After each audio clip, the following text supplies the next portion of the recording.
বিনয় এবং বিনম্রতার বৈশিষ্ট্য হবে। তার কারণ হচ্ছে ঈমান আনার পরে সে জানতে পেরেছে আল্লাহ রাব্বুল আলামিনের কর্তৃত্ব থেকে বেরিয়ে আসার ক্ষমতা কারো নাই। অহংকার করে যাব কোথায়, আস্ফালন করে যাব কোথায়? আল্লাহর রাজত্বের বাইরে, আল্লাহর ক্ষমতার বাইরে যাওয়ার ক্ষমতা তো কারোই নাই। সুতরাং অহংকার তার মধ্যে জায়গা পাবে না। আল্লাহ পাক দুনিয়ার সমস্ত মানুষের জিনকে পরিষ্কার করে বলেছেন, ইয়া মাশারাল জিন্নি ওয়াল ইনস ইন ইসতাতাতুম আন তানফুযু মিন আকতারিস সামাওয়াতি ওয়াল আরদ ফানফুযু লা তানফুযুনা ইল্লা বিসুলতান।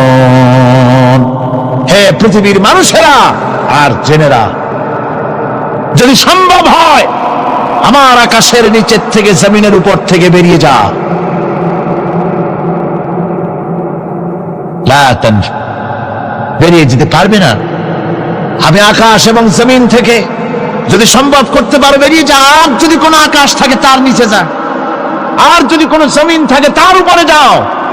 এমন দেশ যদি পাও যেখানে আমার আলো ছাড়া কোনো আলো আছে, আমার বাতাস ছাড়া কোনো বাতাস আছে, আমার চাঁদ সূর্য ছাড়া কোনো চাঁদ সূর্য আছে, যাও সেখানে। আল্লাহ রাব্বুল আলামিন বলেন নাই এরকম যাওয়ার কোনো উপায় নাই। আমি আল্লাহ রাব্বুল আলামিন আকাশ আর জমিন দিয়ে প্যাকেট করে রেখেছি, আটকায় রেখেছি। আমার রাজত্ব থেকে, আমার ক্ষমতা থেকে, আমার কর্তৃত্ব থেকে বেরিয়ে যাওয়ার ক্ষমতা কোনো মানুষের নাই, কোনো জেনের নাই, কোনো প্রাণীর নাই। সুবহানাল্লাহ। মানুষ হচ্ছে, অহংকার কিসের হবে? তোমরা হচ্ছ ফকির। আল্লাহ পাক বলছেন ওয়াল্লাহুল গনিয়্যু ওয়া আনতুমুল ফুকারা। আল্লাহ হচ্ছেন গনি। আল্লাহ কি? গনি, বেনিয়াজ, বেপরোয়া। ফাআলুল লিমা ইউরিদ, যা খুশি তাই করে, কারো মুখাপেক্ষী তিনি নন। কোরআনে কারীমে রব্বুল আলামিন বলেছেন, নবী আপনি আমার ব্যাপারে, আমার গুণাবলীর ব্যাপারে বলুন। কুল হুয়াল্লাহ, ও আমার নবী আপনি বলুন আল্লাহ পাক এক এবং একক, তিনি নিরঙ্কুশ, তিনি বেনিয়াস, তিনি কারো মুখাপেক্ষী নন, তিনি কাউকে জন্ম দেন নাই, তাকেও কেউ জন্ম দেয়নি। আকাশ এবং জমিনে আল্লাহর সমকক্ষ কেউ নাই। তোমরা হচ্ছ ফকির আর আমি আল্লাহ হচ্ছে বেনিয়াস। লিল্লাহি মা ফিস সামাওয়াতি ওয়া মা ফিল আরদ, আকাশে যা আছে জমিনে যা আছে সব আল্লাহ, সব কার?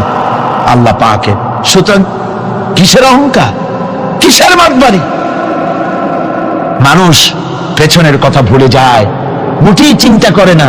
একটু আগে যারা ক্ষমতায় ছিল আজকে তারা ক্ষমতা হারা, আজকে যারা ক্ষমতায় এলো তারা আবার ক্ষমতা মস্তদে বসে দুনিয়ার সব বিপদ আপদ ভুলে যায়।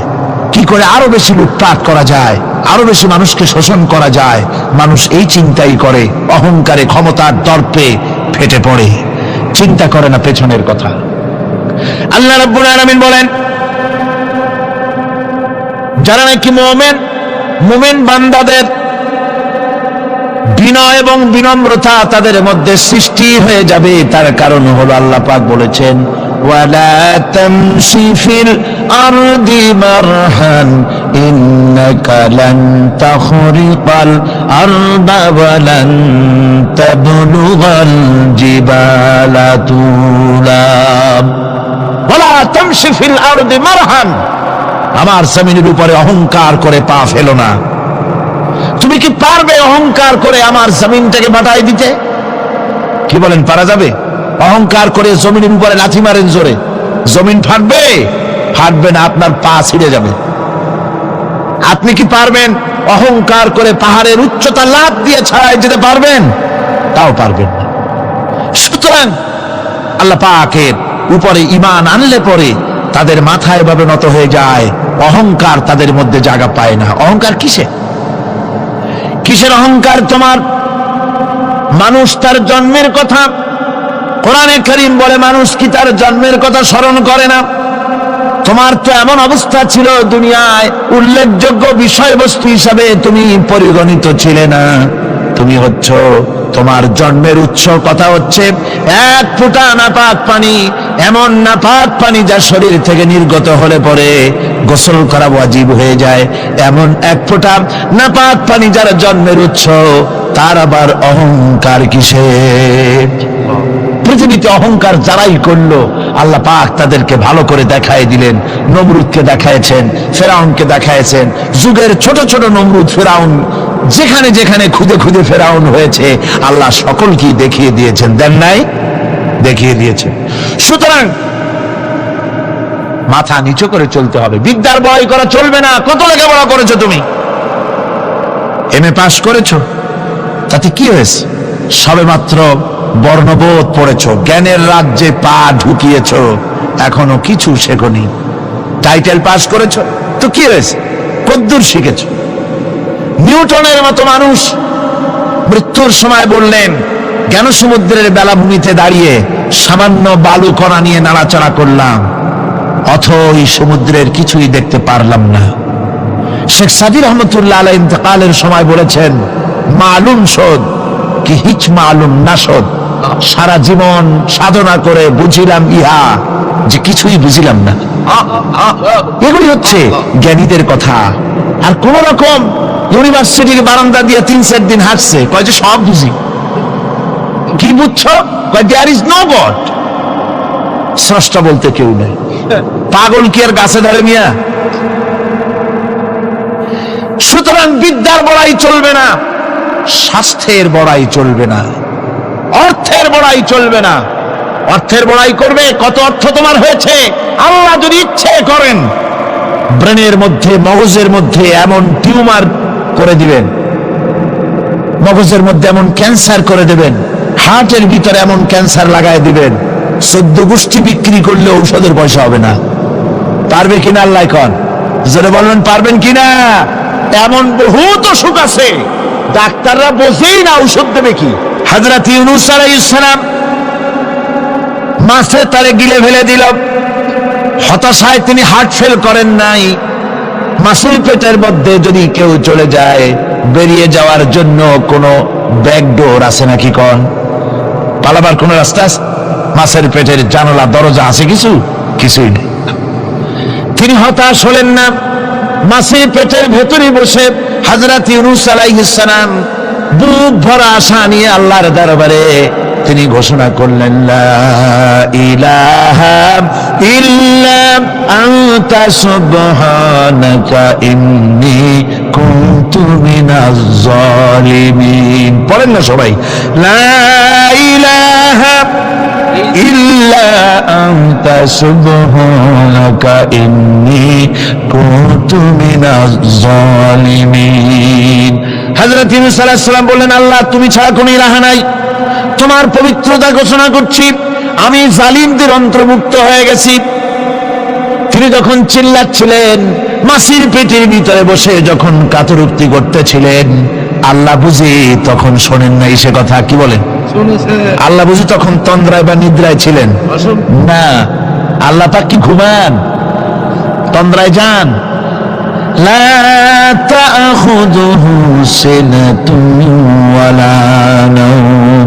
আল্লাহ রাব্বুল আলামিন বলেন, কোন তন্দ্রা বা নিদ্রা আল্লাহ রাব্বুল আলামিনকে স্পর্শ করে না। হযরত ইউনূস আলাইহিস সালাম যখন মাছের পেটের ভিতরে বসে চিৎকার মারলেন, আল্লাহ পাক বলেন, ইউনূস রে, তোমার ওই ডাক কেউ শোনে নাই, দুনিয়ার কোন রাজা বাদশাহ শোনে নাই, দুনিয়ার কোন বন্ধু বান্ধব তোমার শোনে নাই, কিন্তু আমি তোমার আরশের মালিক, আমি রব্বুল আলামিন শুনেছি। শুধু শুনি নাই, সঙ্গে সঙ্গে জবাব দিয়ে দিয়েছি। ফাস্তাজাবনা লাহু ওয়া নাজ্জাইনাহু মিনাল গাম্মি। পড়েন, ফাস্তাজাবনা লাহু ওয়া নাজ্জাইনাহু মিনাল গাম্মি ওয়া কাযালিকা নুজিল মুমিনিন। আল্লাহ পাক বলেন, আমি জবাব দিলাম। মাছের পেটের ভিতরে বেদনা শুরু হয়ে গেল, মাছ আর তলদেশে শুয়ে থাকতে পারলো না, সাঁতরাতে পারলো না, মাছ ভেসে উঠল উপরে। পেটের যন্ত্রণায় মাছ কিনারায় চলে এসে বমি করে দিতে পারলে যেন বাঁচি, এই অবস্থা মাছের হলো। কিনারায় চলে এলো, বমি করে ইউনূস আলাইহিস সালামকে ফেলে দিল, মাছও বাঁচলো, ইউনূস আলাইহিস সালামও বাঁচলো। আল্লাহ রাব্বুল আলামিন বলেন, মুমিনেরা শোনো, শুধু ইউনূসকে নয়, ওয়া কাযালিকা নুজিল মুমিনিন, এইভাবে করে মুমিন বান্দারা যদি আমাকে ডাকে, আমার কাছে যদি হাত ফাইলায়, আমি আল্লাহ রাব্বুল আলামিন মুমিনদের এভাবে বিপদ মুক্ত করে দেই। আল্লাহ পাক বিপদ মুক্ত করে দেন। ওয়া মান ইয়াত্তাকিল্লাহা ইয়াজআল লাহু মাখরাজা, আল্লাহকে যে ভয় করে আল্লাহ তার জন্য রাস্তা খুলে দেন। জোরে কোন সুবহানাল্লাহ। আল্লাহ পাক বলেন, বান্দা যখন আমাকে ডাকে, আমি বান্দার একদম নিকটে, তার ঘাড়ের চাইতেও নিকটে। ওয়া নাহানু আকরাবু ইলাইহি মিন হাবিলিল ওয়ারিদ, আমি আমার বান্দার সব যে রগের উপরে তার মাথা, এর থেকেও আমি আমার বান্দার বেশি নিকটে। সুবহানাল্লাহ পড়ে। আমি তোমার কাছে, আমার কাছে মাপ চাও, যত বড় গুনাহ হোক। ওয়া ক্বালা রাব্বুকুম উদউনি আস্তাজিব লাকুম, তোমার প্রভু তোমাকে ডেকে বলেছে আমাকে ডাকো, আমি মাফ করে দেব। সুবহানাল্লাহ। কত বড় কথা, আমাকে ডাকো, নিরাশ হও না, হতাশ হও না। আল্লাহর গজব বেশি না রহমত বেশি? আল্লাহর রহমত বেশি। হাদিসে কুদসির ভিতরে এসেছে, আল্লাহ পাক বলেছেন, কোন বান্দা যদি আমার দিকে এক বিগত অগ্রসর হয়, আমার রহমত তার দিকে এক হাত এগিয়ে যায়। কোন বান্দা যদি আমার দিকে হেঁটে আসে, আমার রহমত তার দিকে দৌড়ে যায়। বান্দা যখন আল্লাহর দরবারে দুহাত উঁচু করে চোখের পানি ফেলে দেয়, মুসলিম শরীফের হাদিসের ভিতরে এসেছে, গভীর রাত্রে, রাতের তৃতীয় অংশে আল্লাহ রাব্বুল আলামিন প্রথম আকাশে আসেন আর দেখে বলেন, পৃথিবীতে আছো নাকি কেউ গুনাহ করে জীবন বরবাদ করে দিয়েছো, আমার কাছে মাফ চাও। ঋণগ্রস্ত আছো, অসুস্থ আছো, অপমানিত আছো, কে আছো মাসরুম, আমাকে ডাকো, আমার কাছে বলো, আমি ডাকে সারা জীবনের আশা পূরণ করে দেব। ওই সময় যেই সমস্ত লোকেরা কাঁদে তাহাজ্জুদের নামাজ পড়ে, আল্লাহ জিজ্ঞেস করেন ফেরেশতারা, অমুক অমুক দেশ অমুক অমুক বান্দারা কাঁদে কেন? ফেরেশতারা বলে, রব্বুল আলামিন তুমি তো ভালো করে জানো। আল্লাহ বলেন, জানি, তবুও তোমাদের মুখে শুনতে চাই। তারা বলে, রব্বুল আলামিন তোমার এই বান্দা গুনাহ করেছি, গুনার জন্য মাফ চায়, জাহান্নাম থেকে বাঁচতে চায়। আল্লাহ পাক বলেন, ফেরেশতারা আমার এই বান্দারা আমারে দেখেছে নাকি? বলে, দেখে নাই। বলে, আমার দোজখ দেখেছে নাকি? বলে, না, তাও দেখে নাই। আমার বেহেশত দেখেছে নাকি? বলে, না, তাও দেখে নাই। আল্লাহ পাক বলেন, ফেরেশতারা সাক্ষী থাকো, ওরা আমাকে দেখে নাই, আমার বেহেশত দোজখ কিছুই দেখে নাই, শুধুমাত্র আমার নবীর কথা, আমার কোরআনের কথা বিশ্বাস করে আরামের ঘুমকে হারাম করে যেভাবে তারা কাঁদতেছে, সাক্ষী থেকে যাও ফেরেশতারা, আমার রহমতের দরিয়ায় দোষ মেরেছে আমার ওই ক্রন্দনরত বান্দাগুলিকে আমি আল্লাহ মাফ করে দিলাম। সুতরাং মুমিন বান্দা যারা, আল্লাহর মুমিন বান্দা যারা, এই ঈমানের কোয়ালিটি, এটাও হতাশায় নিরাশায় ভেঙে পড়বে না। গুনাহ তো মানুষই করে, গুনাহ হয়ে গেছে, মাপ চাও। তোমার গুনাহ কদ্দুর? তোমার গুনাহ যদি হয় পাহাড় সমান, আল্লাহর রহমত আকাশ সমান। জাহান্নামের কঠিন শাস্তি থেকে বাঁচতে হলে আল্লাহর প্রতি ঈমান আনতে হবে। আর ঈমান আনলে যে কোয়ালিটিগুলি হওয়া উচিত, সেগুলি আমি আপনাদের সামনে আলোচনা করছি। এরপর আরেকটি কোয়ালিটি হবে মুমিনের, তা হলো কঠোর কঠিন বিপদে অবিচল থাকবে, বিপদে ভেঙে পড়বে না। বিপদ আপদ, শত্রুতা, ক্ষয় ক্ষতি যা কিছু হয় সবই আল্লাহর পক্ষ থেকে, এটা মেনে নিতে হবে এবং ধৈর্য ধারণ করতে হবে। বিপদ মুসিবত শুধু উম্মতের জন্য নয়, দুনিয়ার সমস্ত নবীদের বিপদ এসেছে, হয় নাই? নবীদের বিপদ আসে নাই? কোরআনে কারীম থেকে শুনুন, আল্লাহ রাব্বুল আলামিন বলেন, ওয়া কাযালিকা জাআলনা লিকুল্লি নাবিয়্যিন আদুওয়াম মিনাল মুজরিমিন। আল্লাহ পাক বলেন, এমনি করে আমি সকল নবীদের শত্রু বানিয়ে দিয়েছি সব পাপিষ্ঠ আর অপরাধ প্রবণ লোকদেরকে। প্রত্যেক যুগে নবীদের শত্রু ছিল, প্রত্যেক যুগে নবীদের কি ছিল? শত্রু ছিল। সে শত্রু কারা ছিল? আল্লাহ পাক বলছেন, নবীদের শত্রু ছিল পাপিষ্ঠ আর অপরাধ প্রবণ লোক, এরাই ছিল নবীদের দুশমন। রাসূলগণের অবস্থা যদি এই হয়, তাহলে তার উম্মত, ওই দিনের ধারক বাহক যারা, তাদের বুঝি বিপদ আপদ হবে না নাকি? হবে কিনা? তো ইসলামের বিরোধিতা যারা করে, কোরআনের পরিভাষায় বলা হয়েছে ইসলামের দুশমন, নবীদের দুশমন। দুনিয়ার সব পাপিষ্ঠ আর অপরাধ প্রবণ লোকেরাই ইসলামের দুশমন হয়, নবীদের দুশমন হয়। আজও দেখেন, আজও তাকিয়ে দেখেন, ইসলামী আন্দোলনের বিরোধিতা যারা করে, তারা পাপিষ্ঠ চরিত্রের কিনা তাকায় দেখেন, খুঁজে দেখেন, সর্বত্র খুঁজে দেখুন, খুঁজে দেখুন। যারা ইসলামী আন্দোলনের বিরোধিতা করে, যারা ইসলামকে মিটিয়ে দেওয়ার চেষ্টা করতেছে, যারা ইসলামকে মৌলবাদ বলে, ইসলামকে সাম্প্রদায়িক বলে, কোরআনে কারীমের কথা কত স্পষ্ট যে নবীদের দুশমন হয়, ইসলামের দুশমন হয় মুজরিম লোকেরা, অপরাধ প্রবণ আর পাপিষ্ঠ লোকেরা। আজও আমরা দেখতে পাই এই শ্রেণীর লোকেরা পাপিষ্ঠ এবং সবচাইতে সমাজের নিকৃষ্ট ধরনের চরিত্রহীন লোক। নামাজ নাই। আপনি খুঁজে দেখেন, ইসলামী আন্দোলনের বিরোধিতা যারা করছে, যারা নেতৃত্ব দিচ্ছে, নামাজ নাই, রোজা নাই, চরিত্র নাই, হজ নাই, যাকাত নাই, মদ, জুয়া, জেনা, ব্যভিচার ইত্যাদিতে লিপ্ত। চেহারা দেখলে ছেলেপেলেরা 2 গ্লাস পানি খায়, ভস্য যায়। কথা ঠিক কিনা কয়? এই হলো অবস্থা। মারে কেন?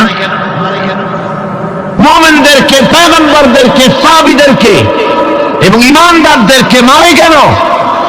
তার কারণ হচ্ছে আল্লাহ রাব্বুল আলামিন বলেছেন, ওয়া মা নাকামু মিনহুম ইল্লা আইয়ুমিনু বিল্লাহিল আজিজিল হামিদ। কাফিররা ঈমানদার লোকদেরকে অন্য কোন অপরাধী নির্যাতন চালায় না, নির্যাতন চালায় শুধু এই কারণে যেহেতু মুমিন লোকেরা পরাক্রমশালী, আল্লাহ রাব্বুল আলামিনের দ্বীনকে কায়েম করতে চায়, তার উপরে ঈমান এনেছে, এই কারণেই তারা মারে। ঠিক কিনা কন? যুগে যুগে নবীদের উপরে, সাহাবীদের উপরে যে অত্যাচার হয়েছে, সেই অত্যাচার এই কারণেই হয়েছে, অন্য কোনো কারণে নয়। এই কঠিন বিপদে অবিচলতা এবং ধৈর্যের দৃষ্টান্ত নবীগণ পেশ করেছেন পৃথিবীর বুকে। আমরা দেখেছি ইব্রাহিম আলাইহিস সালামকে আগুনে ফালানো হয়েছে, আছে না কোরআন শরীফে? আমি কিন্তু গল্প করতেছি না, সব কোরআনের কথা। কিসের কথা? ইব্রাহিম আলাইহিস সালামকে আগুনে ফালানো হচ্ছে। অপরাধ কি? অপরাধ হচ্ছে হযরত ইব্রাহিম আলাইহিস সালাম দাওয়াত দিয়েছেন, লা ইলাহা ইল্লাল্লাহ। জোরে পড়েন, লা ইলাহা ইল্লাল্লাহ, লা ইলাহা লা ইলাহা ইল্লাল্লাহ মুহাম্মাদুর রাসূলুল্লাহ। হযরত ইব্রাহিম আলাইহিস সালাম দ্বীনের দাওয়াত দিয়েছেন, এক আল্লাহর দাওয়াত দিয়েছেন, ঈমানের দাওয়াত দিয়েছেন। আর কোন অপরাধ ছিল না। নমরুদ সহ্য করতে পারল না। কোরআনে কারীমের মধ্যে সব কথাগুলি আল্লাহ পাক এই জন্য বিধৃত করেছেন, এই জন্য কোরআনে কারীমের মধ্যে সব কথা উঠায় দিয়েছেন, যাতে করে মুমিনেরা বিপদ আসলে পরে যেন ঘাবড়ে না যায়। ইব্রাহিম আলাইহিস সালামকে আগুনে ফালানো হচ্ছে। ফেরেশতা বলছে, ইব্রাহিম তোমার আগুনে ফালায় দেওয়া হতেছে, আমার কাছে সাহায্য চাও, আমার কাছে ক্ষমতা আছে, আগুনগুলো উঠে নমরুদের বংশ জ্বালায় দেব। হযরত ইব্রাহিম ফেরেশতার কাছে সাহায্য চাইছিলেন নাকি? তিনি বললেন, ফেরেশতা তোমার কাছে সাহায্য কেন চাইব? আমি তো এমন কোন অন্ধ আল্লাহর ইবাদত করি না যেই অন্ধ স্রষ্টা তার গোলামের দুঃখ দুর্দশা না দেখেন। আমি তোমার কাছে সাহায্য চাইব না। হযরত ইব্রাহিম আলাইহিস সালাম পাস করলেন। কি বলেন, পাস করছেন না? ঈমানের পরীক্ষায় পাস। আগুনের মধ্যে হযরত ইব্রাহিমকে যখন ফেলানো হচ্ছে, রব্বুল আলামিন আগুনের প্রতি নোটিশ করে দিলেন, ইয়া নারু কুনি বারদাও ওয়া সালামান আলা ইব্রাহিম। আগুন আমার ইব্রাহিমের জন্য শান্তিদায়ক, ঠান্ডা হয়ে যা। এখন কি আর আগুনের বাপের ক্ষমতা আছে ইব্রাহিমকে পোড়ানো? আর ক্ষমতা নাই। আমার বন্ধুগণ, ইব্রাহিম আগুনের ভিতরে আরামে বসা আছেন। আর ওদিকে নমরুদ বসে বসে দেখতেছে দূর থেকে ইব্রাহিম তো জ্বলে না, গায়ের মধ্যে আগুন জ্বলে গেল। ডাক দিয়া কয়, আগুন তোর হলো কি? কেন জ্বালাইতে পারিস না আমার দুশমন রে? হলোটা কি তোর? তোর কি জ্বালানোর শক্তি বন্ধ হয়ে গেল নাকি? আগুনের ভিতর থেকে জবাব এলো, নমরুদ রে, আমার ভিতরে জ্বালানোর শক্তি আছে কি নাই যদি প্রমাণ করতে চাও, টেস্ট করতে চাও, তুই নিজে আয়, তোরে শুদ্ধ তামাম দুনিয়া জ্বালাই দিতে পারি, ইব্রাহিমের এক গাছা পশম জ্বালাই দিতে পারি না। তার কারণ হচ্ছে আমি হচ্ছি মাখলুক, আল্লাহ হচ্ছেন খালিক। আল্লাহ আমাকে বলেছেন না জ্বালাতে, তুমি 1000 বার বললেও আমি ইব্রাহিমকে জ্বালাইতে পারবো না। কোরআনে কারিমে ঘটনা বলে মুমিনদেরকে সাহস দেওয়া হচ্ছে, মুমিনেরা দ্বীনের কাজ করতে গিয়ে বিপদ আবাজ আসবে, ইমানের দাবি হলো বিপদ আসবে, আর বিপদ আসলে ঘাবড়ায় যেও না, মুসিবতে পড়ে চিন্তায় পেরেশানে হয়রান হয়ে যেও না। বিশ্বকবি আল্লামা ইকবাল কি সুন্দর করে বলেছেন, আজ ভি হো জু ইব্রাহিম কা ইমা पैदा आग कर सकती है एक अंदाज गुलिस्तां पैदा। ইব্রাহিমের ঈমান যদি আজিও কোথাও হয় বিদ্যমান, করতে পারেন অগ্নিকুণ্ডে খুব সুন্নত এক গুলিস্তান। আজ যদি আগুনের ভিতরে কোন নমরুদ কোন ইব্রাহিমকে যদি ফেলে দেয়, আল্লাহ রাব্বুল আলামিন আজও আগুনকে ফুলের বাগান বানায়া দিবেন। সুবহানাল্লাহ। ভয় পাওয়ার কারণ নাই, চিন্তা করার কোনো কারণ নাই। আমার বন্ধুগণ, হযরতে হুদ আলাইহিস সালামকে যখন সমাজের লোকেরা, রাষ্ট্রের লোকেরা ঘিরে ফেলে দিল, সমাজ শক্তি, রাষ্ট্র শক্তি যখন তাকে ঘিরে ফেলে দিল, ষড়যন্ত্রের পাহাড় তুলে দিল, তারে মেরে ফেলে দিবে, হযরত হুদ দেশ থেকে তা পালায় গেলেন না, ভয় পেলেন না। হযরতে হুদ আলাইহিস সালাম বললেন, কোরআনে কারীমে হযরত হুদের কথা কোট করা হলো, ফাকিদুনি জামিআন সুম্মা লা তুযিরুন। সম্মিলিতভাবে ষড়যন্ত্র করো আমার বিরুদ্ধে, সবাই মিলে ষড়যন্ত্র করো, সুম্মা লা তুযিরুন, আর আমাকে এতটুকু অবকাশ তোমরা দিও না। ইন্নী তাওয়াক্কালতু আলাল্লাহি রাব্বি ওয়া রাব্বিকুম, আমি ভরসা করেছি সেই আল্লাহর উপরে, যার কুদরতি হাতের ভেতরে, যিনি আমাদের রব তোমাদেরও রব, আর যার কুদরতি হাতের ভিতরে তামাম পৃথিবীর জানগুলি যার হাতে, সে আল্লাহর উপরে ভরসা করেছি। ষড়যন্ত্র যদ্দূর আছে করতে থাকো, আমি ষড়যন্ত্র পরোয়া করি না। সুবহানাল্লাহ। এটাই হলো মুমিনের কোয়ালিটি। শুধু ঈমান, লা ইলাহা ইল্লাল্লাহ মুহাম্মাদুর রাসূলুল্লাহ, গরুর গোশত খাই, আর রবিউল মাস আসতে পরে ইয়া নবী সালাম আলাইকা, ইয়া রাসূল সালাম আলাইকা, তারপরে গরম গরম জিলাপি আর রসগোল্লা খাইলাম খুব বেশি করিয়া, এর নাম মুমিন নয়। মুমিন হচ্ছে তার চলায় ফেরায়, ওঠায় বসায় সাহসিকতার এক আন্দাজ তৈরি হবে সে। আমার ভাইয়েরা, বিপদে অবিচলতা আমাদেরকে পয়গম্বরেরা শিক্ষা দান করেছেন। আমরা দেখতে পেয়েছি বিশ্বনবী জনাবে মুহাম্মদুর রাসূলুল্লাহ সাল্লাল্লাহু আলাইহি ওয়াসাল্লাম হিজরতের রাত, কাফেররা চতুর্দিকে দাঁড়ানো, হযরত জিবরাইল এসে বলেন, ইয়া রাসূলুল্লাহ, কাফেররা চতুর্দিকে ঘিরে দাঁড়িয়েছে, গভীর রাত, এখন হাতে তাদের তরবারি, সকাল হলে পরেই তারা আপনাকে মেরে ফেলে দেবে, তাড়াতাড়ি ওঠেন, মদিনার দিকে চলে যান।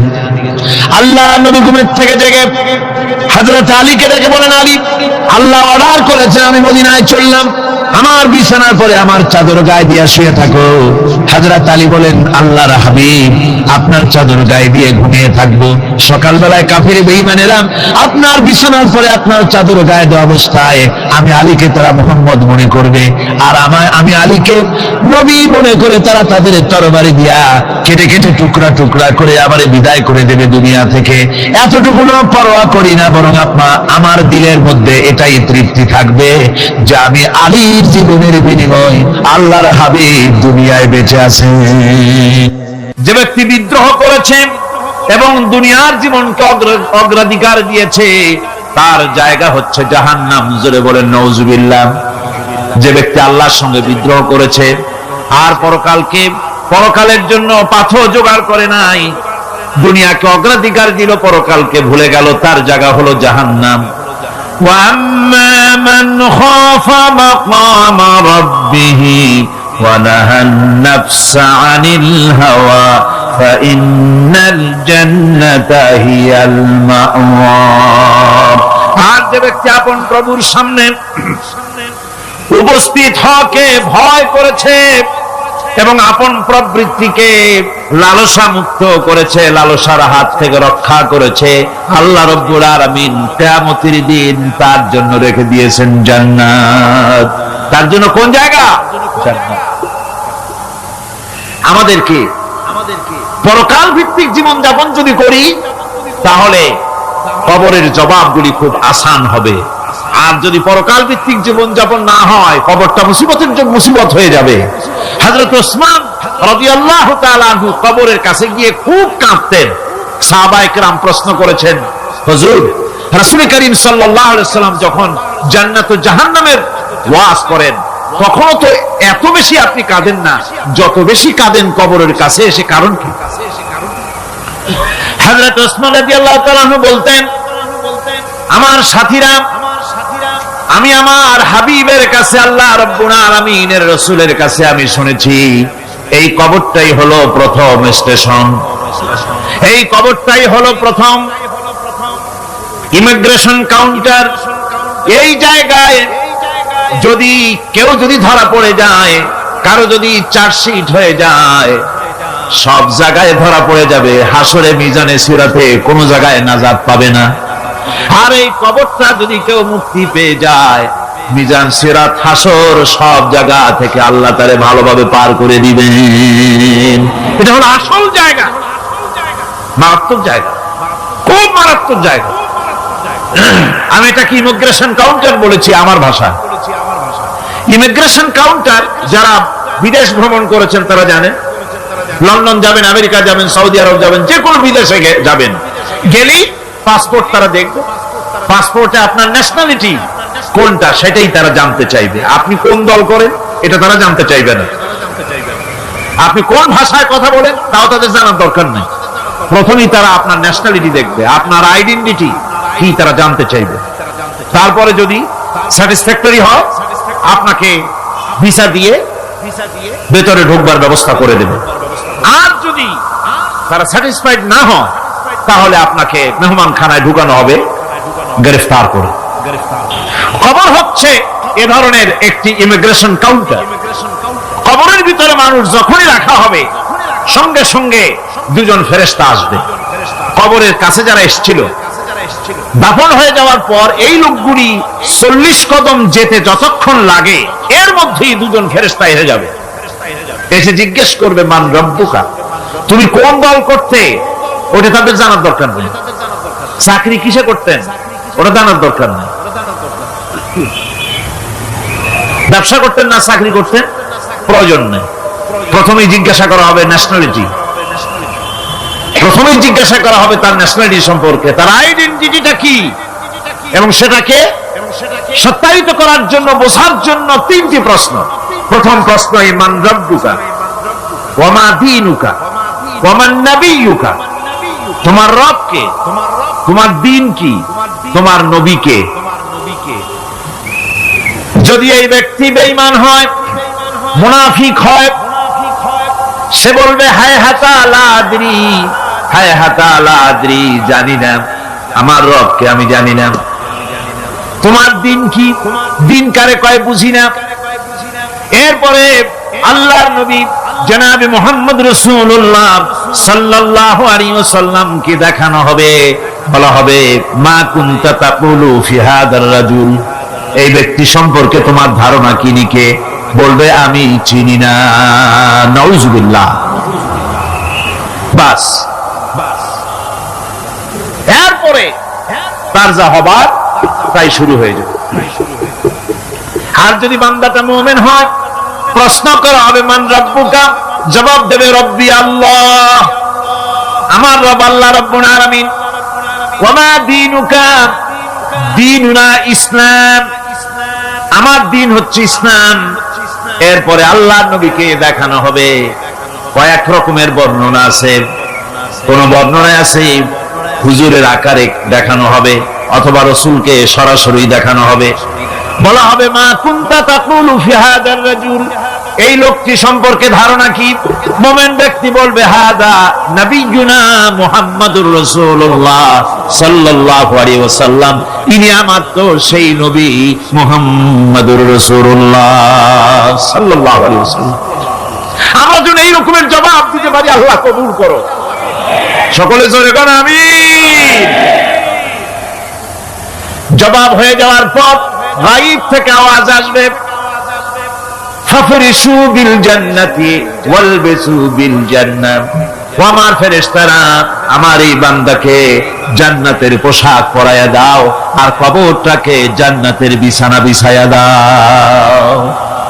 জান্নাতের পোশাক পরায় দাও, জান্নাতের বিছানা বিছায়া দাও, ইলা মাদ্দা বাসারিহি, তার চোখের দৃষ্টি যতদূর যায় কবরটা ততটা প্রশস্ত করে দাও। এরপর বেহেশতের পোশাক পরাইয়া বেহেশতের বিছানা বিছায়া ফেরেশতা বলবে নওম কানাউমুল হুরুস, ঘুমিয়ে যাও। দুলামিয়া যেমন বাসর সজ্জায় নতুন বউ নিয়ে আরামে ঘুমায়, এরকম আরামে ঘুমায় যাও ইলা ইয়াউমিল কিয়ামা, কিয়ামত পর্যন্ত ঘুমায় থাকো, আরামে ঘুমিয়ে থাকবে। এরপরে সিংহায় ফুৎকার হবে, সিংহার ফুৎকারের আওয়াজে তার ঘুম ভেঙে যাবে, বলবে ইয়া ওয়াইলানা মান বাআসানা মিন মারকাদিনা, হায় আফসোস, আমার এত আরামের ঘুম থেকে কে আমাকে জাগ্রত করলো, আমার ঘুমটারে নষ্ট করলো কে? আওয়াজ আসবে হাদা মা ওয়াদার রহমান ওয়া সাদাকাল মুরসালুন, এটা হচ্ছে রহমানের সেই ওয়াদা, আর মুরসালিনরা নবীরা সত্য কথাই বলেছিলেন, সেই কিয়ামত অনুষ্ঠিত হচ্ছে। আমার বন্ধুগণ, সেজন্য এই দুনিয়ার মোহে পড়ে থাকলে পরে দুনিয়ায় যারা অগ্রাধিকার দিবে দুনিয়াকে পরকালের তুলনায়, জবাব দিতে পারবে না কবরের ভিতরে গিয়া।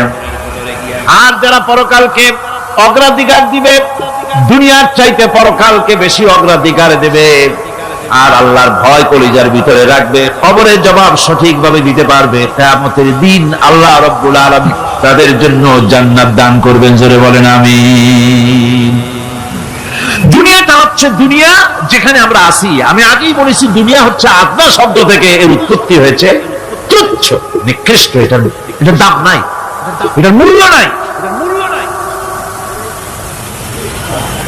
হযরত ইবনে কাইয়িম রাহিমাহুল্লাহ নওয়ারাল্লাহু মারকাদাহু ওয়া জাআলাল জান্নাতা মাথওয়াহু, হযরত ইবনে কাইয়িম তিনি বলছেন, সুন্দর করে বলছেন দুনিয়া সম্পর্কে, মা মাদা ফিদ দুনিয়া আহলামুন ওয়া মা বাকিয়া মিনহা আমানি ওয়াল ওয়াক্তু বাইনাহুমা দাইন। মা মাদা ফিদ দুনিয়া আহলামুন, জীবনের যে অংশ ফেলে এসেছি সেটা আজ একটা স্বপ্ন, ওয়া মা বাকিয়া মিনহা আমানি, আর জীবনের যে অংশ সামনে বাকি আছে সেটা এখন একটা আকাঙ্ক্ষা, ওয়াল ওয়াক্তু বাইনাহুমা দাইন, আর এর মাঝখান থেকে সময় সব চলে যাচ্ছে। কত বড় কথা চিন্তা করেছেন? জীবনের যে অংশ ফেলে এসেছি তা আজকে স্বপ্ন, তা কি বলেন? স্বপ্ন। আর সামনে যা আছে সেটা আকাঙ্ক্ষা, আর মাঝখান থেকে সময় সব চলে যাচ্ছে। এরপরে তিনি বলছেন ওয়ামান ইয়াসহাবিদ দুনিয়া ইয়াকুন মিসলা আবিদিন আলাল মাই খালাতুহু ফুরুদুল আসাবিঈ। দুনিয়াদারের অবস্থা হচ্ছে এই, কেউ যদি দুই হাতে পানি খামসায় ধরে, দুই হাতে কি ধরছে বলে? দুই হাতে পানি খামসায় ধরেছে, খুব মজবুত করে ধরেছে, দুই মুঠ পানি, বলেন থাকবে কতটুকু? কতটুকু থাকবে? এক ফোঁটাও থাকবে না, কারণ তার আঙ্গুলের ফাঁক তার সাথে খেয়ানত করবে, আঙ্গুলের ফাঁক দিয়া পানিগুলি সব বেরিয়ে চলে যাবে। সুতরাং দুনিয়া যারা চায় তারা ঠিক পানি খামসায় ধরলে পানি যেমন হাতের ভেতর থেকে খেয়ানত করে চলে যায়, যারা দুনিয়া চায় দুনিয়াও তাদেরকে এভাবে ফাঁকি দিয়ে চলে যায়। তবুও দুনিয়ার মায়া মানুষের এত বেশি। আল্লাহর নবী বলেন লাউ কানা লি ইবনি আদামা ওয়াদিন মিন যাহাবিন লাহাব্বা ইয়াকুনা লাহু সারিন, এই পৃথিবীতে যদি কাউকে একটা মাঠ ভরে যদি সোনা দেওয়া যায়, লোকটা বলবে রব্বুল আলামিন আমি যদি আরেকটা মাঠ এরকম সোনা ভরা পেতাম। দ্বিতীয় আরেকটা মাঠ দেওয়া হলে আবার বলবে যদি তৃতীয় আরেকটা মাঠ সোনা ভরে যদি পেতাম। নবীজি বলেন ওয়ালা ইয়ামলাউ জাওফু ইবনু আদামা ইল্লা তুরাব, মানুষের পেট 3.5 হাত মাটি ছাড়া, কবরের মাটি ছাড়া মানুষের পেট ভরবে না। আরো চাই, আরো চাই, চাওয়ার কোনো শেষ নাই। মানুষ এভাবে করে দুনিয়ার মহব্বতে এমনি পাগল হয়ে যায়, শুধু দুনিয়ার মহব্বত, পরকালকে বেমালুম ভুলে যায়। আমি কিন্তু এই কথা বুঝাতে চাই নাই যে পরকালের মহব্বতে, পরকালের ভয়তে বা পরকালের জন্য দুনিয়া আপনি বাজার ঘাট বেচা কিনা ব্যবসা বাণিজ্য সবকিছু ভুলে যান না, তা নয়। ভুল বোঝার কোনো কারণ নাই। পরকালকে অগ্রাধিকার দিতে হবে, মানে দুনিয়াটা চিরস্থায়ী জায়গা নয়। চিরস্থায়ী হচ্ছে কোনটা? আখিরাত। চিল্লা এখন কোনটা? সুতরাং এখানে যা করতে হবে, আখিরাতে জবাবদিহিমূলক জীবন যাপন করতে হবে। আপনি ব্যবসা করবেন, ওজনে কম দিতে পারবেন না, আপনি খাদ্যে ভেজাল দিতে পারবেন না, চুরি করতে পারবেন না, ডাকাতি করতে পারবেন না, জেনা করতে পারবেন না, বদমাশি করতে পারবেন না, মদ খেতে পারবেন না, সন্ত্রাসী হতে পারবেন না, হাইজ্যাকার হতে পারবেন না, চাঁদাবাজ হতে পারবেন না, মুনাফাখোর হতে পারবেন না, আপনি সোনা কারবারি হতে পারবেন না, ঘুষখোর হতে পারবেন না, সুদখোর হতে পারবেন না। এই সব কাজ পরকালকে বিশ্বাস করলেই এ সমস্ত কাজ থেকে মানুষ বিরত থাকতে পারে। কথা ঠিক কিনা? এটাই হচ্ছে। সুতরাং এই পৃথিবী থাকবে না, এটা কি চিরকাল থাকবে না? এর একটা পরিসমাপ্তি ঘটবে। যেমন করে সারা বছর লেখাপড়া করার পর কলেজে, বিশ্ববিদ্যালয়, মাদ্রাসায়, হাই স্কুলে, সব জায়গায় সারা বছর লেখাপড়া করার পর যেমন পরীক্ষা দেওয়ার একটা দিন আসে, সারা বছর ব্যবসা করার পর হিসাব নিকাশ করার যেমন একটা সময় আসে, সারা মাস চাকরি করার পর বেতন পাওয়ার যেমন একটা দিন আসে, সারা জীবন চাকরি করার পর পেনশন পাওয়ার যেমন একটা সময় আসে, অনুরূপ ভাবে এই দুনিয়া যেদিন শেষ হয়ে যাবে, আল্লাহ নির্ধারিত সময় শেষ হয়ে যাওয়ার পর একটা সময় আসবে যখন আল্লাহ রব্বুল আলামিন সব শেষ করে দিবেন, লন্ডভন্ড হয়ে যাবে, কিছুই থাকবে না। কোরআনে কারিমে আল্লাহ সব বলেছেন, কোরআনে সব আল্লাহ বলে দিয়েছেন। আল্লাহ পাক বলেন এই পৃথিবীর সব কেমন ভাবে ধ্বংস হবে তার চিত্র আল্লাহ পাক কোরআনে কারিমে তুলে ধরেছেন। ইদাস সামাউ ফাতারাত ওয়া ইদাল কাওয়াকিবু তাসারাত ওয়া ইদাল বিহারু ফুজ্জিরাত ওয়া ইদাল কুবুরু বু'সিরাত। যখন আকাশসমূহ দীর্ঘ বিদীর্ণ হয়ে যাবে, তারকাগুলি বিক্ষিপ্ত হয়ে ছিটকে পড়বে, আর সমুদ্রগুলি উচ্ছ্বসিত হয়ে পড়বে, কবরগুলি সব তার ভেতরে যা আছে উদ্গীরণ করে দেবে, তারকাগুলি স্থিমিত হয়ে যাবে। এরপরে সমস্ত আকাশগুলি কিতাবের পৃষ্ঠার মতো একটার পরে একটা ঠাস ঠাস করে পড়তে থাকবে, চূর্ণ বিচূর্ণ হয়ে ভেঙে চুরে একাকার হয়ে যাবে। পাহাড়গুলিকে উড়িয়ে দেওয়া হবে, চন্দ্র এবং সূর্য একাকার হয়ে যাবে। আল্লাহ রাব্বুল আলামিন বলেন ফাইদা বারিকাল বাসার ওয়া খাসাফাল কমার ওয়া জুমিআশ শামসু ওয়াল কমার। চক্ষু যখন বিস্ফারিত হয়ে যাবে, চাঁদ যখন তার আলো হারিয়ে ফেলবে, সূর্য যখন তার আলো হারিয়ে ফেলবে, চাঁদ আর সূর্য সব একাকার হয়ে যাবে, সেই সময়ের অবস্থাটা কি চিন্তা করো। মানুষ হয়রান হয়ে দৌড়াদৌড়ি করবে। ওয়াহুমিলাতিল আরদু ওয়াল জিবালু ফাদুক্কাতা দাক্কাতান ওয়াহিদা। জমিন এবং পাহাড়গুলির মধ্যে আল্লাহ রাব্বুল আলামিন সংঘর্ষ বাঁধিয়ে দিবেন, পাহাড়গুলি ভেঙে চুরে টুকরা টুকরা হয়ে যাবে, পাহাড়গুলি উঁচু করে জমিনের উপরে আছাড় মেরে আল্লাহ রাব্বুল আলামিন ভেঙে চুরে চুরমার করে দিবেন। সুবহানাল্লাহ। ওয়া তাকুনুল জিবালু কালইনিল মানফুশ। পাহাড়গুলো পেঁজা ধোনা তুলার মতো করে উড়িয়ে দেওয়া হবে, পাহাড় উড়ে যাবে। সুবহানাল্লাহ। পাহাড় পাথরের তৈরি করা পাহাড়, এই পাহাড়গুলি তুলার মতো হয়ে উঠবে কিভাবে? আমি এই দৃশ্য নিজের চোখে কিছুটা হলেও দেখছি। আজ থেকে 10 দিন আগে আমি ইতালি সফর করে এসেছি। ইতালির রাজধানী রোম। রোম প্রাচীন সভ্যতার লালন ভূমি। কোরআনে কারিমে সূরায় রোম রয়েছে। এই রোম সেই রোম। এখানের বাদশার কাছে রাসূল করিম সাল্লাল্লাহু আলাইহি ওয়াসাল্লাম হেরাক্লিয়াসের কাছে চিঠি পাঠিয়েছিলেন। সেই রোম 12 থেকে 12,000-এর মতো বাংলাদেশি মুসলমান সেখানে আছে। জুমার দিন যেদিন আমি গেলাম তার পরের দিনই জুমা ছিল।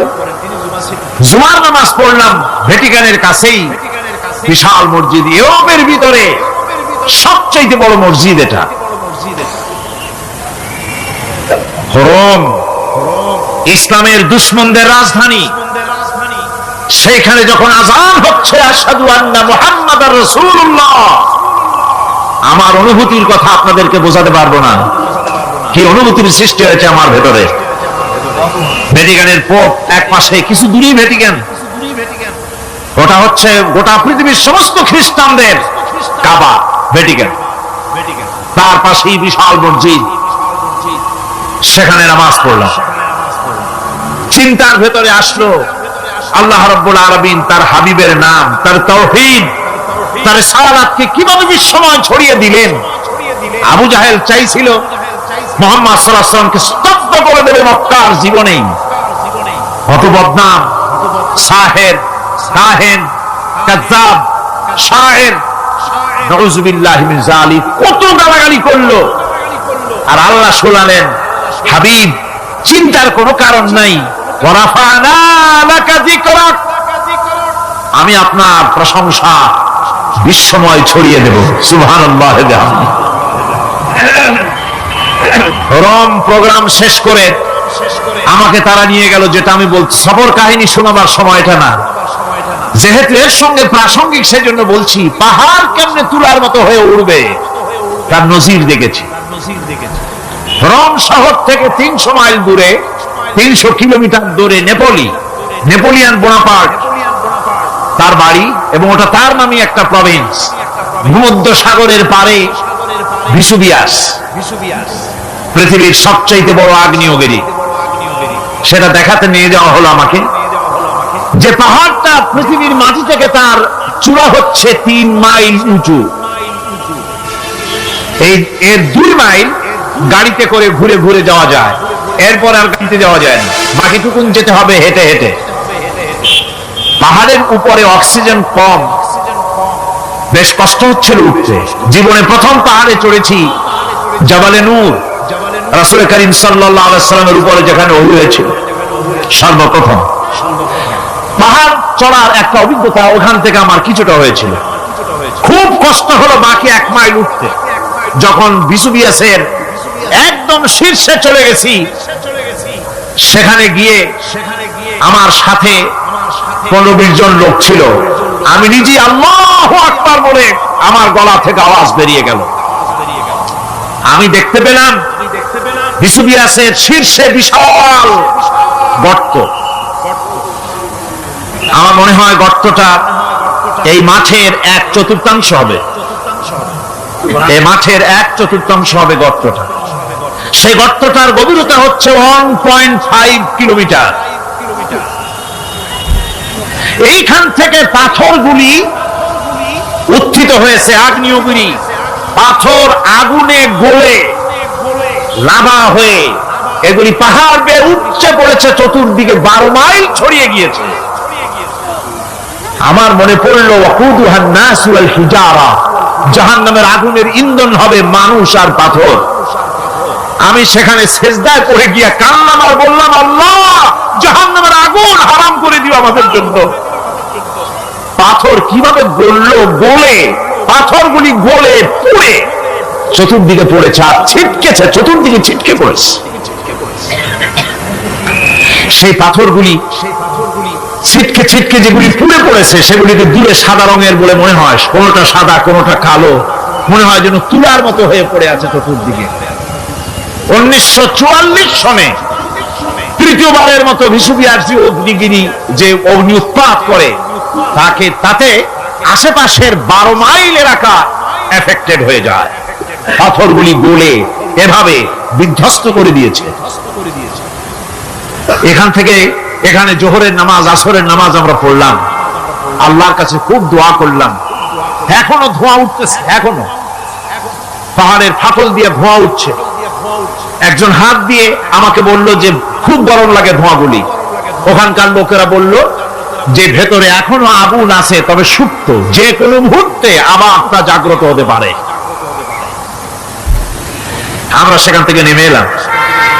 একটু কিছু দূর গিয়েই সেখানে হলো পম্পেই শহর।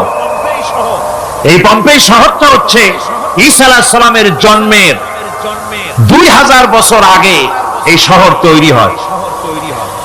ঈসা আলাইহিস সালামের জন্মের 179 বছর পর ভূমিকম্প হয়। সেই ভূমিকম্পে গোটা পম্পেই শহরটা পৃথিবীর মানুষের চোখের আড়াল হয়ে যায়, ধ্বংস হয়ে যায়, মাটির তলায় গরক হয়ে যায়।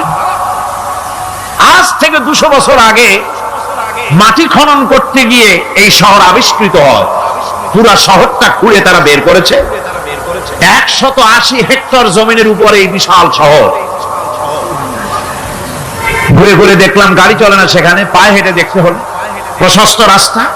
আজ থেকে 4000 বছর আগের মানুষেরা রাস্তা বানাতে জানতো পাথর দিয়ে, এবং রাস্তার দুধারে তাদের ছিল ফুটপাত, পানির ব্যবস্থা, নগরায়নের সব রকমের সুযোগ সুবিধা।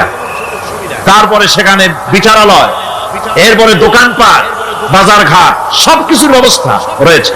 বিশাল বিশাল পাথরগুলি দিয়ে পিলার তৈরি করা। ভাবলাম এই পিলারগুলি, এই পাথরগুলি তারা কিভাবে ক্রেন ছাড়া এত উপরে উঠালো কি করে, আমার মাথায় আসলো না। পাথর কেটে কেটে সুন্দর সুন্দর অঙ্কন শিল্প তারা করেছে। এরপরে ঘুরতে ঘুরতে বাদশার রাজার বাড়িতে গিয়ে ঢুকলাম। সেখানে গিয়ে দেখলাম উলঙ্গ এত মূর্তি পাথরের তৈরি করা। পাথর কেটে কেটে দেওয়ালে যৌন মিলনের এমন কোন অশ্লীল ছবি নাই যা তারা সেখানে তৈরি করে নাই। উলঙ্গ মূর্তি আর উলঙ্গ যৌন মিলনের অসংখ্য ছবি দিয়ে এই এলাকা ভরা। তখন আমি বুঝলাম আল্লাহর গজব হওয়ার কারণটা কি, এই শহরটা মাটির নিচে হরপ হয়ে যাওয়ার কারণটা কি। আল্লাহ পাক জেনা ব্যভিচার যে দেশে বেশি হয় আল্লাহ পাক বরদাস্ত করে। দুশ্চরিত্র যে দেশের মানুষ দুশ্চরিত্র হয়ে যায়, জেনা ব্যভিচার বেশি হতে থাকে, আল্লাহ হরপ করে দেন, গজব দেন। এই গজব এক এক সময় এক এক রকমের হয়ে আসে।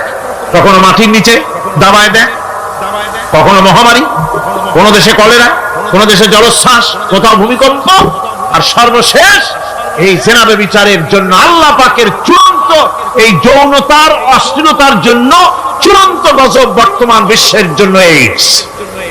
আল্লাহ পাক এই গজব দিয়েছে।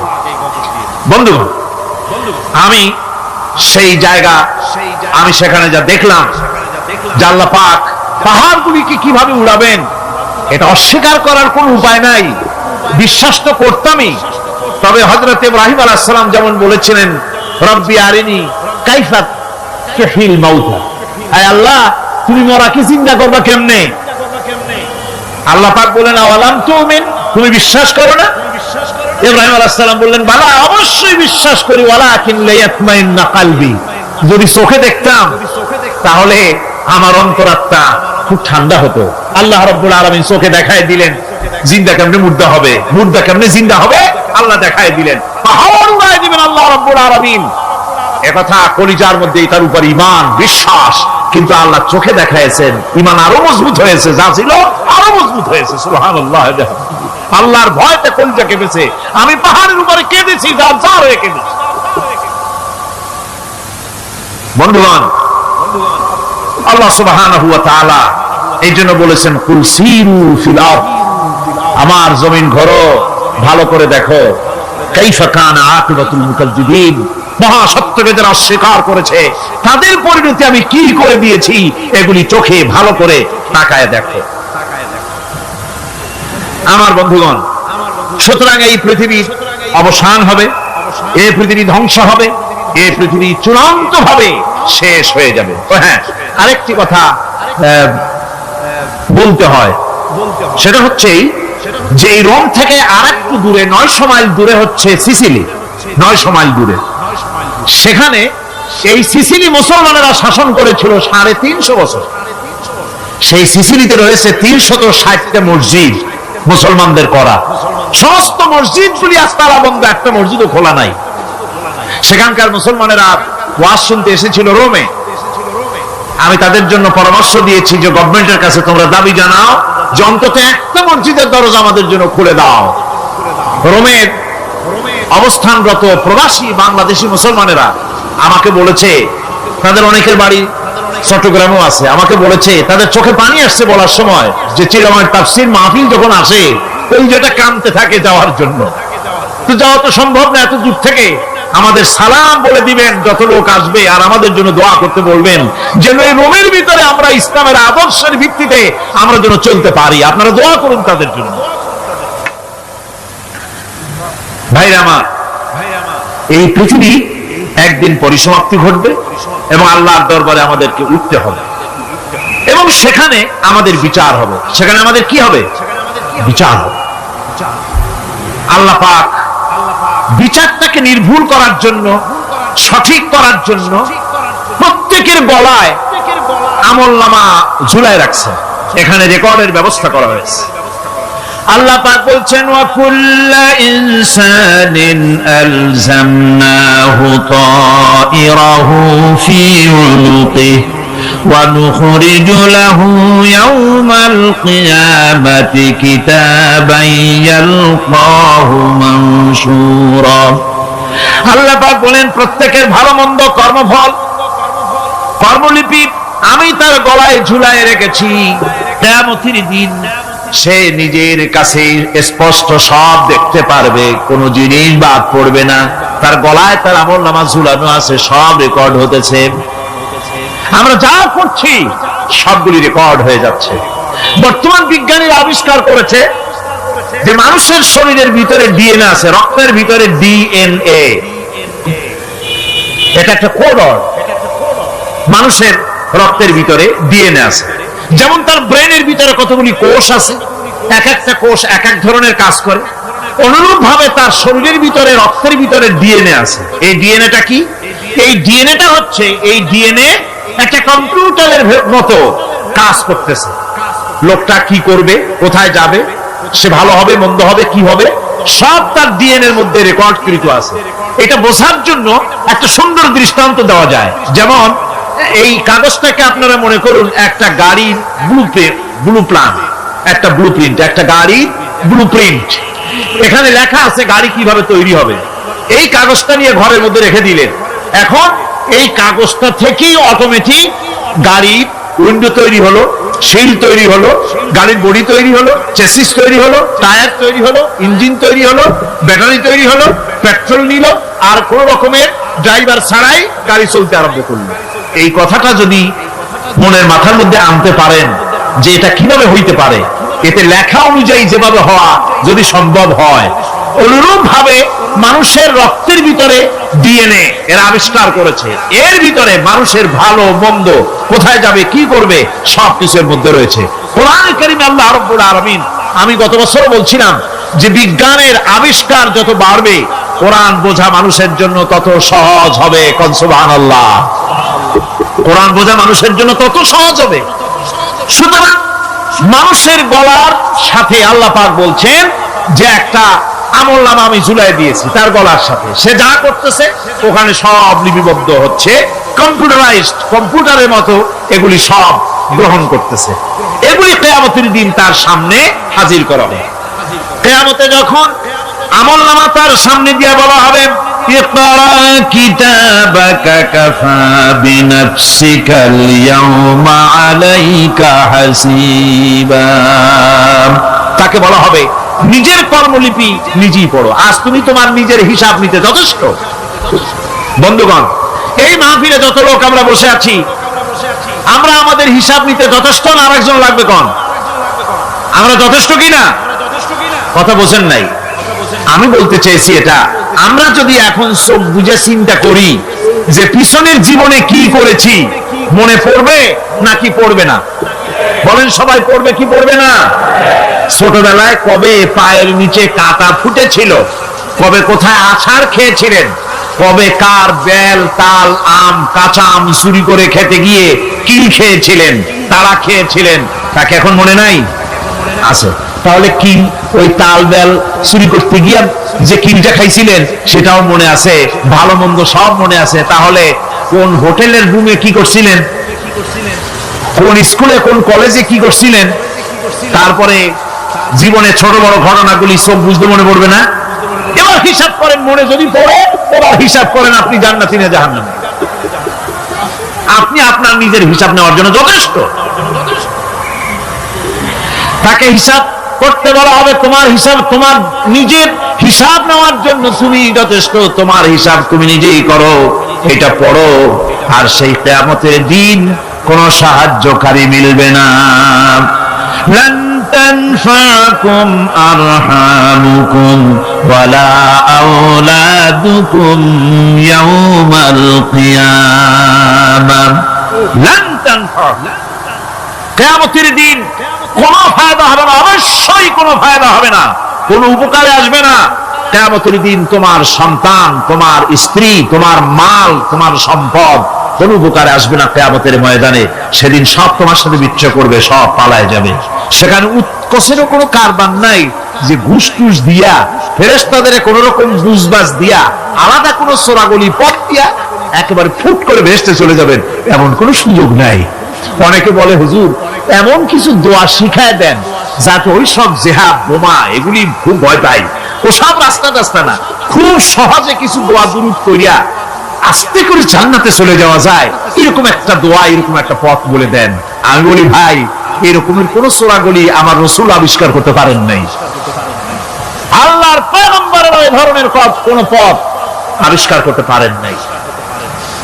সেখানে কিয়ামতের দিন কাউকে উৎকোষ গ্রহণ করার কেউ নাই, উৎকোষ দেওয়া যাবে না। আর উৎকোষ দিবেন এবার কি, আপনার কাছে কিছু নাইও, থাকলেও নেওয়ার কেউ নাই। এই দুনিয়ায় ফাঁকিবাজি করে বহুত কিছু করা যায়, কিন্তু কিয়ামতের মাঠে এগুলি কিছুই চলবে না। আল-ইয়াওমা লা ইয়ানফাউ মালুন ওয়ালা বানুন। কিয়ামতের দিন ধন সম্পদ সন্ততি আর সম্পদ কোনো কাজে লাগবে না। সেদিন শুধু আমল যদি ভালো হয় কাজে লাগবে, আমল খারাপ হবে সব শেষ হয়ে যাবে। আল্লাহ রাব্বুল আলামিন নবীজিকে ডেকে বলেছেন, নবী আপনি বলেন, কুল মা কুনতু বিদআম মিনার রাসূল, আপনি বলুন আমি কোন নতুন রাসূল নই, আমার আগে অনেক নবী রাসূল পৃথিবীতে এসেছেন, তারা বিদায় হয়ে গেছেন। আমি জানি না কিয়ামতের দিন আল্লাহ রাব্বুল আলামিন আমার সাথে কি ব্যবহার করবেন, আর আমি এও জানি না যে কিয়ামতের দিন আল্লাহ পাক তোমাদের সাথে কি ব্যবহার করবেন। এই আয়াত নাযিল হওয়ার পর আল্লাহর হাবিব তার মেয়েকে ডাকলেন, জামাইকে ডাকলেন, নাতিদেরকে ডাকলেন, আহলে বাইতদেরকে ডাকলেন, আর বললেন, ও আমার মেয়ে কলিজার টুকরা ফাতেমা গো শোনো, কেবলমাত্র আয়াত নাযিল হয়ে গেল, আল্লাহ পাক আমাকে শোনাচ্ছেন কিয়ামতের দিন আমি জানি না আমার সঙ্গে কি ব্যবহার করা হবে, আর এও জানি না যে তোমাদের সাথে কি ব্যবহার করা হবে। ও আমার কলিজার টুকরা মেয়ে ফাতেমা, কিয়ামতের দিন মুহাম্মদ সাল্লাল্লাহু আলাইহি সাল্লামের মেয়ে, এই হিসাবে তোমার নাজাতের ফয়সালা হবে না। ও আমার কলিজার টুকরা নাতি হাসান আর হোসেন, কিয়ামতের দিন মুহাম্মদ সাল্লাল্লাহু আলাইহি সাল্লামের নাতি হিসাবে ফয়সালা হবে না। ও আমার জামাই হযরতে আলী, কিয়ামতের দিন আমার জামাই হিসাবে নাজাতের ফয়সালা হবে না। আমল যদি ভালো হয় ফয়সালা ভালো হবে, জান্নাতে চলে যাবে। আমল যদি খারাপ হয় কার নাতি কার জামাই দেখা হবে না। সুবহানাল্লাহ। কঠিন কিয়ামতের মাঠ, এই পরকালের বিশ্বাস যদি কলিজার মধ্যে ঢোকে মানুষ ভালো হয়ে যাবে। কোন সুবহানাল্লাহ। আপনাদের দৃষ্টিতে পারবে, কথার জবাব যে দিলেন না। পুলিশে কি মানুষের চরিত্র ভালো বানাইতে পারবে? পুলিশের চরিত্র ভালো বানাবে কেনা, সেটাই তো কথা। মানুষের চরিত্র যাতে ভালো থাকে, মানুষের জন্য খারাপ কাম না করে সেজন্য পুলিশ, পুলিশ যাতে খারাপ কাম না করে সেজন্য আরো একটা ডিপার্টমেন্ট আছে না, তারা যাতে খারাপ কাজ না করে সেজন্য আর একটা আছে, এন্টি করাপশনের আবার এন্টি করাপশন আছে, তার উপর আবার এন্টি করাপশন আছে, এন্টিটার অভাব নাই। সুতরাং পুলিশ দিয়া, বিডিআর দিয়া, আর্মি দিয়া মানুষের, দেশের, জাতির চরিত্র ভালো বানানো যায় না। রাসূলুল্লাহ এ দিয়ে বানান না, এটা ইসলামের নিয়ম নয়। পুলিশ দিয়া, আর্মি দিয়া দেশের মানুষের চরিত্র ভালো বানানো যায় না। চরিত্র ভালো বানানো যায় কেবলমাত্র পরকালের ভয় দিয়া। কি ভয় দিয়া? ওই যে মক্কার জীবনে ওই সমস্ত মানুষগুলি যারা চুরি করত, ডাকাতি করত, জেনা করত, বদমাশি করত, যারা শয়তানি করত, যারা মানুষকে খুন করত, এই মানুষগুলি এত ভালো হয়ে গেল, যারা চুরি ছেড়ে দিল, ডাকাতি ছেড়ে দিল, জেনা ব্যভিচার ছেড়ে দিল, এত ভালো হয়ে গেল, পৃথিবীর মধ্যে সেরা মানুষ তারা হয়ে গেলেন। জোরে বলেন সুবহানাল্লাহ। নবীর সাহাবীরা পৃথিবীর শ্রেষ্ঠ সন্তান, নবীর সাহাবীরা পৃথিবীর সেরা মানুষ, তাদের চাইতে সেরা মানুষ নবীদের পরে আর কেউ হতে পারে না। জোরে কোন সুবহানাল্লাহ। নবীর পরে পৃথিবীতে শ্রেষ্ঠ মানুষ কারা? সাহাবায়ে কেরাম রিদওয়ানুল্লাহি তাআলা আলাইহিম আজমাইন। ওনারা তো কুফরের মধ্যে ছিলেন, শিরকের মধ্যে ছিলেন, চুরি, ডাকাতি, জেনা, ব্যভিচার এমন কোন পাপ নাই যা করা হয়নি। তারপরে যখন আল্লাহর নবীর কাছ থেকে তাওহীদ, রিসালাত ও আখিরাতের দাওয়াত পেলেন, কি সোনার মানুষ এক একজন হয়ে গেলেন। সুবহানাল্লাহ। যারা ছিলেন নারীর সতীত্বের জম, তারা হয়ে গেলেন নারীর সতীত্বের পাহারাদার। যারা মানুষের মাল চুরি করত, ডাকাতি করত, তারা রাতভর মানুষের মালের পাহারা দিল, মানুষের রক্তের পাহারা দিল। সুবহানাল্লাহ বিহামদি। রক্ত ও সম্পদের পাহারা দিল। রাসূল বললেন, খায়রুল কুরুনি কারনি, সর্বশ্রেষ্ঠ যুগ তো আমার যুগ। বন্ধুগণ, এরপরে একটা জীবন আসবে ওই কিয়ামতের ময়দানে। এই পরকালের বিশ্বাসটা গুরুত্বপূর্ণ ব্যাপার। আমাদের সবকিছুর হিসাব দেওয়া লাগবে। আল্লাহ পাক বলেন, ইন্নাস সামআ ওয়াল বাসারা ওয়াল ফুআদা কুল্লু উলাইকা আনহু মাসউলা। নিঃসন্দেহে মানুষের শ্রবণ শক্তি, দর্শন শক্তি এবং তার অন্তঃকরণের কল্পনা সম্পর্কে আল্লাহ রাব্বুল আলামিনের কাছে জিজ্ঞাসিত হতে হবে। কান দিয়া কি করেছিলা, চোখ দিয়া কি করেছিলা, মুখ দিয়া কি করেছিলে, হাত দিয়ে কি করেছিলে, সবকিছুর জবাব আল্লাহ রাব্বুল আলামিনের কাছে দিতে হবে। সবটার জবাব দিতে হবে, কোনো কিছু বাদ যাবে না। এমনকি মনের ভিতরে যে কল্পনা আমরা করি, এই কল্পনার হিসাব আল্লাহর দরবারে দিতে হবে। কোরআনে কারীম বলছেন, ওয়া ইন তুবদু মা ফি আনফুসিকুম আও তুখফুহু ইউহাসিবকুম বিহিল্লাহ। মনের ভিতরে তুমি যেটা কল্পনা করো সেটা প্রকাশ করো, অথবা তুমি গোপন রাখো, যাই তুমি করো না কেন, আল্লাহ রাব্বুল আলামিন এর হিসাব তোমার কাছে নেবেন। ফায়াগফিরু লিমান ইয়াশাউ ওয়া ইউআযযিবু মান ইয়াশাউ ওয়াল্লাহু আলা কুল্লি শাইইন কাদির। মহান আল্লাহ পাক বলেন, করার পর তোমার মনের ভিতরে কি কল্পনা করেছিলে ওইটার হিসাব আমি নেব। হিসাব নেওয়ার পর যারে খুশি ক্ষমা করে দেব, যাকে খুশি শাস্তি প্রদান করব। সবকিছুর উপরে আল্লাহ রাব্বুল আলামিন শক্তিমান, সব তিনি করতে পারেন, সমস্ত কুদরত রয়েছে তার। সুতরাং মানুষদেরকে, আল্লাহর বান্দাদেরকে বিশ্বাস করতে হবে যে আমার কোনো কথা বাদ যাবে না। কথাগুলি রেকর্ড হচ্ছে, কথা রেকর্ড হচ্ছে। আমি যে ওয়াজ করতেছি, এই কথাগুলি রেকর্ড হচ্ছে নাকি হচ্ছে না? অনেক টেপ রেকর্ডার রেকর্ড হচ্ছে, অডিও ভিডিও হচ্ছে। আজ থেকে 50 বছর পর যদি এই রেকর্ড বাজানো হয়, আমাকে যদি বলা হয় যে আপনি অমুক জায়গায় অমুক কথা বলেছেন, আমি যদি বলি না আমি কথা বলি নাই, তারপরে যদি রেকর্ড বাজানো হয়, তাহলে আমি কথা যে বলি নাই যদি বলি, তাহলে এটা ধরা পড়বে না? সেখানে ধরা পড়বে না? তাহলে এই মানুষের কথা প্লাস্টিকের ফিতায় রেকর্ড করে 50 বছর, 100 বছর, 200 বছর, 500 বছর যদি প্লাস্টিকের ফিতায় এটাকে চলচ্চিত্র করে অথবা টেপ রেকর্ডারে করে যদি ধরে রাখা যায়। এই বুদ্ধিটা কে দিলেন কন্ত দেখি? সবাই কন্যা বুদ্ধিটা দিলেন কে? যে আল্লাহ রাব্বুল আলামিন মানুষের মাথায় বুদ্ধি দিলেন, যার দ্বারা সে মানুষের কথাবার্তা অ্যাক্টিভিটি সব ধরে রাখতে পারে। সে আল্লাহ রাব্বুল আলামিন বুঝি আপনার আমার কথা এবং আপনার আমার অ্যাক্টিভিটিস কে তিনি বুঝি ধরে রাখতে পারবেন না কিয়ামত পর্যন্ত? পারবেন কি না? সেজন্য রব্বুল আলামিন বলেন, মা ইয়ালফিযু মিন কাওলিন ইল্লা লাদাইহি রাকীবুন আতীদ। সমস্ত কথা রেকর্ড হচ্ছে। সুবহানাল্লাহ কোন জোরে? সমস্ত কথা রেকর্ড হচ্ছে, একটা কথা বাদ যাবে না। মুখ আছে বলেই কথা বলবেন তা না, হিসাব করে কথা বলতে হবে। গীবত গাওয়া যাবে না, মিথ্যা কথা বলা যাবে না, মিথ্যা ওয়াদা করা যাবে না।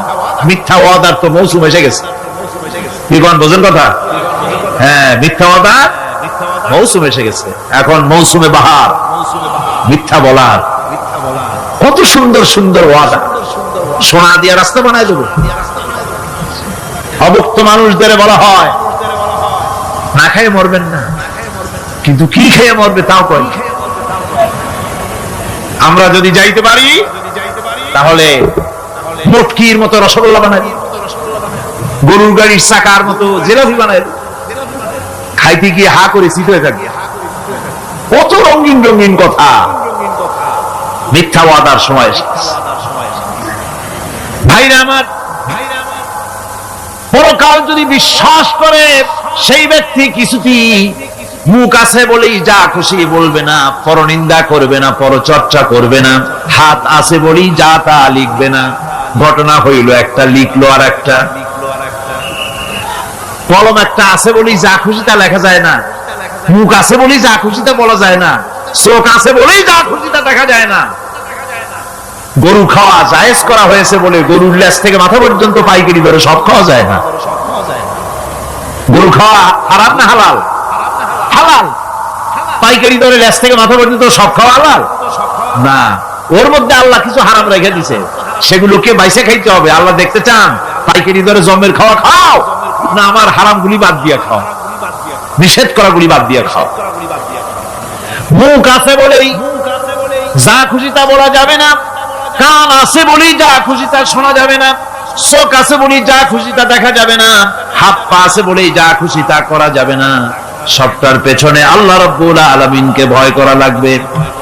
মহান আল্লাহ রাব্বুল আলামিন বলে, বান্দারে তোমার সমস্ত কার্যাবলী এমনকি তোমার চাহনিটা পর্যন্ত কার দিকে কি নিয়তে তাকায়ছো কেউ জানে না, আমি আল্লাহ রাব্বুল আলামিন জানি। وَيَعْلَمُ خَائِنَةَ الْأَعْيُنِ وَمَا تُخْفِي الصُّدُورُ। তোমার অন্তঃকরণ কি জিনিস গোপন করে আর তোমার চক্ষু কি লুকোচুরি খেলে আমি টের পাই। সুবহানাল্লাহ বিহামদি। চশমার ফাঁক দিয়া কি দেখো, কারে দেখো, কি নজরে দেখো, সানগ্লাস পরিয়া কেউ ঠিক পায় না, আমি ঠিক পাই। সুবহানাল্লাহ, জোরে বলেন সুবহানাল্লাহ। সুতরাং চোখের নজরের হিসাব হবে, হাতের কাজের হিসাব হবে, পায়ের চলার হিসাব হবে, আপনার বলার হিসাব হবে, মুখে যা বলেছেন, যা করেছেন, হাত পাও দিয়ে যা করেছেন সবকিছুর হিসাব হবে কিয়ামতের দিন। আল্লাহর দরবারে সবকিছু উপস্থিত হবে, কোন জিনিস বাদ পড়বে না। فَمَن يَعْمَلْ مِثْقَالَ ذَرَّةٍ خَيْرًا يَرَهُ وَمَن يَعْمَلْ مِثْقَالَ ذَرَّةٍ شَرًّا يَرَهُ। ছোট্ট একটা ভালো কাজ যদি করো তাও হাজির করা হবে সামান্যতম ভালো কাজও তোমার বাদ পড়বে না, আর ক্ষুদ্রতম কোন খারাপ কাজ করলে তাও উপস্থিত করা হবে, সব তোমার সামনে, কোন জিনিস বাদ পড়বে না, সব দেখতে পাবে কিয়ামতের দিন। ভালো কাজটাও আর খারাপ কাজটাও আল্লাহর কাছে সেদিন আল্লাহ পাক মানুষের সামনে উপস্থিত করে দিবেন। আল্লাহ পাক বলছেন